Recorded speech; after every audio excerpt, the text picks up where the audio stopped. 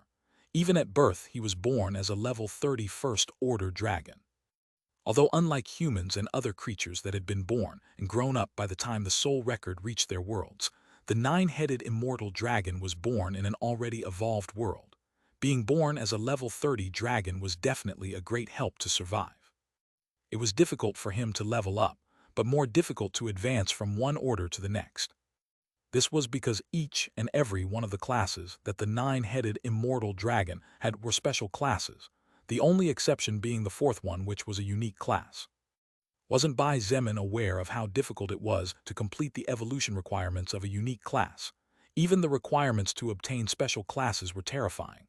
He knew this from his subordinates and friends. But everything had its reward.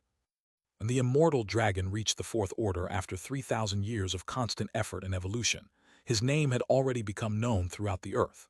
As if this were not enough, when he reached level 201, he gained the unique class that guaranteed him false immortality, and it was thanks to this class that he became the Dragon Emperor and one of the few most powerful beings in the whole world. With his white head being able to regenerate any injury in a matter of blinks, and with the 4 yellow heads whose special magical skill was to multiply the defense of each head x 3 times that of his terrifying physical body, the nine-headed immortal dragon did not take long to discover and develop an optimal fighting style for his qualities. With all 4 flanks being protected, so that the white head was always secured, and with his other 4 heads being able to launch attacks as destructive or harmful as a nuclear detonation, the nine-headed immortal dragon managed to drive his enemies into the abyss of despair after the first few minutes of combat. If they managed to survive his attacks for that long, of course. However, today, for the first time, the nine-headed dragon immortal faced an enemy that shook his style of combat and everything he knew about the world. Even crazier, this enemy was just a small human whose size was incomparable to his and whose physical body had no way to match his own.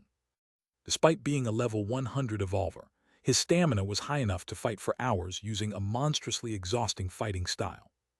Although his muscles should be torn, His body endured his agility that was previously on the verge of touching the sound barrier, which the nine-headed immortal dragon could only break with his attacks after channeling for a few seconds. Magic, strength, mana, health, regeneration ability, high rate of critical hits, high-level equipment, combat experience that a young boy shouldn't have. The nine-headed immortal dragon could not and would not understand how it was possible for a little level 100 human to have such high stats and such high-quality treasures. In fact, the beast's mind was in total disarray and chaos at this point. How could he not be feeling desperate? He had just completely lost his strongest skill, the skill that allowed him to completely regenerate in seconds. Even if he was still terrifyingly powerful, his strength would never return to what it once was. Only someone truly powerful who had fallen from the sky would be able to understand how the nine-headed immortal dragon felt in his heart. Looking at the beast that was roaring in pain and despair while launching elemental attacks uncontrollably, Kang Lan smiled slightly and said in relief, "It seems that even some dragon emperor can't help but go crazy when facing our boss."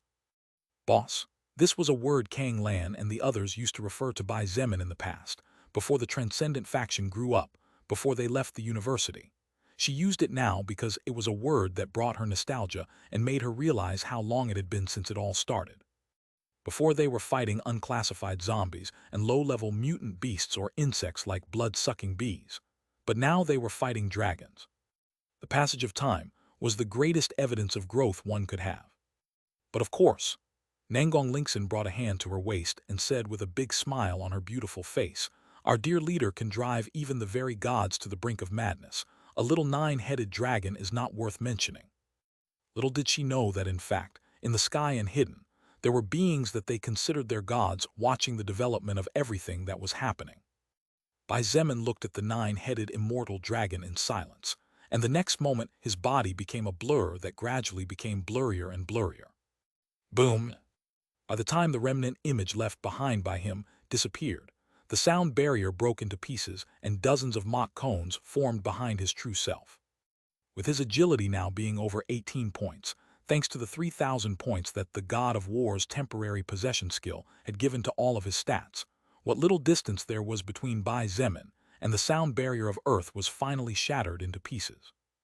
By the time the nine-headed immortal dragon finally woke up and noticed his hated enemy approaching, Bai Zemin had already closed the distance between them to only 5 kilometers. 5 kilometers might seem like a lot using the mentality of the past, but to soul evolvers like them, that distance was equivalent to no more than 10 meters if they wanted to compare the time it would take to close it. With annihilation of the falling sky back in his left hand in the form of a greatsword, Bai Zemin, for the first time in a long time, unsheathed his main weapon as he calmly watched his enemy's black head begin to glow under the crackle of dozens of dark lightning bolts. The eyes of the higher existences who had not yet recognized annihilation of the falling sky, due to its extremely weakened state, and incomparable to when they saw it before, almost fell when they saw the blood-red greatsword in the young human's right hand. Because this was a weapon that had been forged by Bai Zemin almost at the beginning of the apocalypse, the materials he had used back then were not the best, so even if he had made several improvements to it, the base was impossible to upgrade. But the glowing runes Kali had traced across the length and breadth of the weapon's body for him were visible to all. "That's..." Mead's eyes twitched as he looked at the increasingly glowing runes on the hilt of the weapon. "How can this be possible?" Gabriel's expression showed his disbelief as he said in shock, "A sacrifice rune. A lower existence can draw that kind of rune." On Lucifer's side, Eternal Phoenix gasped softly as she whispered under her breath, "High cooldown rune, high physical power boosting rune, enemy suppression rune, pain multiplying rune. And I can't understand the last one at all." One of Eternal Phoenix's hobbies was studying runes. She had studied all kinds of runes for over 100,000 years, therefore, her knowledge on this matter certainly wasn't small at all.